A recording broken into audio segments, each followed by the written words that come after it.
కృపాకుసుమ సంకాశం కాశ్యపేయం మహాద్యుతిం తమోరిం సర్వపాపగ్నం ప్రణతోస్మి దివాకరం. జనం ఛాయస్ ప్రేక్షకులలో వృషభ రాశి ప్రేక్షకులకు స్వాగతం. వృషభ రాశి క్రోధినామ సంవత్సరంలో గమనించినప్పుడు వీరికి ₹2 ఆదాయం వస్తే ₹8 ఖర్చు ఉంది.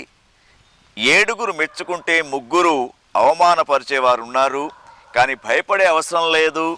ఈ ఆదాయం తక్కువగా ఉంది, వ్యయం ఎక్కువగా ఉందనే భయపడవద్దు.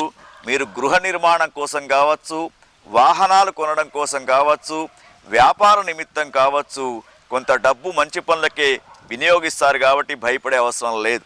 తర్వాత మిమ్మల్ని మెచ్చుకునేవారు 7 అయితే విమర్శించే వాళ్ళు 3 ఉంటారు. దానికి కూడా కలత చెందే అవసరం లేదు. సమాజంలో మీకు చక్కని గౌరవం అనేది లభిస్తూ ఉంది.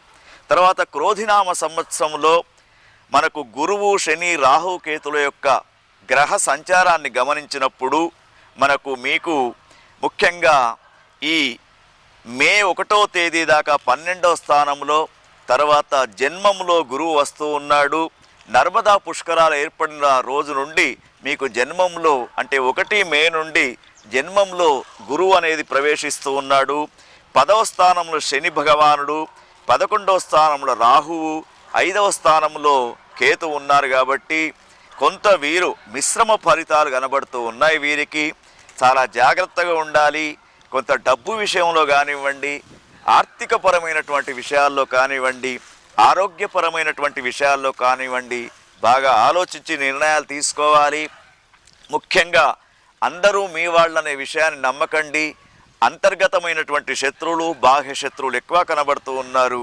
ముఖ్యంగా మీరు చాలా జాగ్రత్తగా, విద్యార్థులు కూడా విజయ అవకాశాల కోసం కోరుకుంటూ ఉంటారు. కానీ మిశ్రమ ఫలితాలు కనబడుతూ ఉన్నాయి. ప్రయత్నం బాగా చేస్తే తప్ప వ్యాపారస్తులకు కానివ్వండి, విద్యార్థులకు కానివ్వండి, గృహిణులకు కొన్ని అనుకోనటువంటి సమస్యలు ఏర్పడుతూ ఉంటాయి. కుటుంబ సభ్యులతో వివాదాలు ఏర్పడే అవకాశం ఉంది. కాబట్టి కొంత చాలా జాగ్రత్తగా ఉండాలి. ముఖ్యంగా వీరు వృషభ రాశి వారు గురువు, శనికి సంబంధించినటువంటి జపాదులను చేయించుకొని చక్కగా ఈ సంవత్సరంలో విజయ ఫలితాలను పొందండి. ఓం స్వస్తి.